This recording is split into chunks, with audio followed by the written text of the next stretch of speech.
തദ്ദേശ വകുപ്പിലെ അനധികൃത ഇടപെടലുകൾക്കെതിരെ നടപടി തുടരുമെന്ന് തദ്ദേശ സ്വയംഭരണ വകുപ്പ് മന്ത്രി കെ.എം. ഷാജി.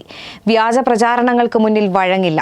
തദ്ദേശ സ്വയംഭരണ വകുപ്പിന് കീഴിലുള്ള കുടുംബശ്രീ, കില, ക്ലീൻ കേരള തുടങ്ങിയ മിഷനുകളിലും ഏജൻസികളിലും അനധികൃതമായി കടന്നുകൂടി ലക്ഷങ്ങൾ ശമ്പളം വാങ്ങുന്ന പാർട്ടി നോമിനികളെയും യോഗ്യതയില്ലാത്തവരെയും കണ്ടെത്തി പുറത്താക്കുന്ന നടപടികളുമായി മുന്നോട്ടു പോകുമെന്നും മന്ത്രി വ്യക്തമാക്കി.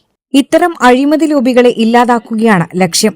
മന്ത്രിസ്ഥാനം പോയാലും പൊതുമുതൽ സംരക്ഷിക്കാനുള്ള നടപടികളിൽ നിന്ന് പിന്നോട്ടില്ലെന്നും മന്ത്രി കെ.എം. ഷാജി പറഞ്ഞു. ഡെമോളിഷ് ചെയ്യേണ്ടുന്ന സർക്കാരിന്റെ പൊതുസ്വത്തിനെ കട്ടുമുടിക്കുന്ന ഈ CPM ലോബികളെ വളരെ കൃത്യമായിട്ട് ഞാൻ മന്ത്രിയായിരിക്കുകയാണെങ്കിൽ നാളെ എനിക്ക് മന്ത്രിയായിക്കോണം നിർബന്ധമില്ല, മറ്റന്നാൾ എന്നെ പുറത്താക്കി എനിക്ക് പ്രശ്നമില്ല, ആക്ഷേപമില്ല.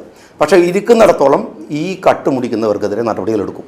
തദ്ദേശ സ്ഥാപനങ്ങളിലെ ജീവനക്കാരെയും കുടുംബശ്രീ, ഹരിതകർമ്മസേന പ്രവർത്തകരെയും മന്ത്രിമാരുടെയും പാർട്ടിയുടെയും പരിപാടികൾക്ക് ആളെ കൂട്ടാൻ നിർബന്ധപൂർവ്വം ഉപയോഗിക്കുന്ന രീതി അനുവദിക്കില്ല. ഇത്തരം തെറ്റായ കീഴ്വഴക്കങ്ങൾ അവസാനിപ്പിക്കാൻ ശ്രമിക്കുന്നതിന്റെ വൈരാഗ്യമാണ് തനിക്കെതിരെ വ്യാജ വാർത്തകൾ പ്രചരിപ്പിക്കുന്നതിന് പിന്നിലെന്നും അദ്ദേഹം ആരോപിച്ചു. കുടുംബശ്രീ എന്ന് പറയുന്നത് അല്ലെങ്കിൽ ഇവിടെ നമ്മളുടെ വോളണ്ടിയർമാരായിട്ട് പഞ്ചായത്തുകളിലൊക്കെ തിരഞ്ഞെടുക്കുന്ന ആളുകൾ അവരെയൊക്കെ തന്നെ പാർട്ടികളുടെ പരിപാടികൾ വിജയിപ്പിക്കുന്ന പോലെ പഞ്ചായത്തുകളിൽ വന്നാൽ മന്ത്രിമാരെ പ്രസംഗത്തിനൊട്ടേ ഇരുത്തുക. ഈ ആളുകളെ ഇങ്ങനെ മിസ്യൂസ് ചെയ്യുന്ന ഒരു പാർട്ടി സിസ്റ്റം ഇതിനകത്ത് നിൽക്കുന്നുണ്ട്. അത് പൊളിക്കുക എന്നുള്ളത് തന്നെയാണ് കുടുംബശ്രീയുടെ യഥാർത്ഥ ലക്ഷ്യത്തിലേക്ക് അവരെ കൊണ്ടുവരിക എന്നുള്ളത് ഗവൺമെൻറ്റിൻ്റെ നിർബന്ധപൂർവ്വമുള്ളൊരു എയിമാണ്.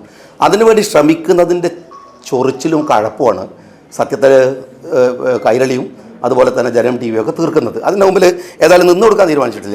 ആലപ്പുഴയിലെ പരിപാടിയുമായി ബന്ധപ്പെട്ട് പ്രചരിക്കുന്ന വാർത്തകൾ അടിസ്ഥാനരഹിതമാണ്. കൃത്യസമയത്തെത്തി ഔദ്യോഗിക പരിപാടിയിൽ പങ്കെടുക്കുക മാത്രമാണ് ചെയ്തത്. മുൻ മുഖ്യമന്ത്രിയുടെ മകൾക്കെതിരെയുള്ള കേന്ദ്ര ഏജൻസികളുടെ അന്വേഷണ വിഷയം നിയമസഭയിൽ ഉൾപ്പെടെ ആദ്യമേ ഉന്നയിച്ചയാളാണ് താൻ. കുടുംബത്തിന്റെ രാഷ്ട്രീയ പദവികളും സ്വാധീനവും ദുരുപയോഗം ചെയ്തുള്ള സാമ്പത്തിക ഇടപാടുകൾ കൃത്യമായി അന്വേഷിക്കപ്പെടണം.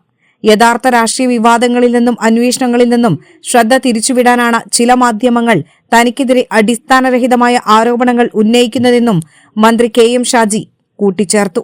കേരള വിഷൻ, മലപ്പുറം.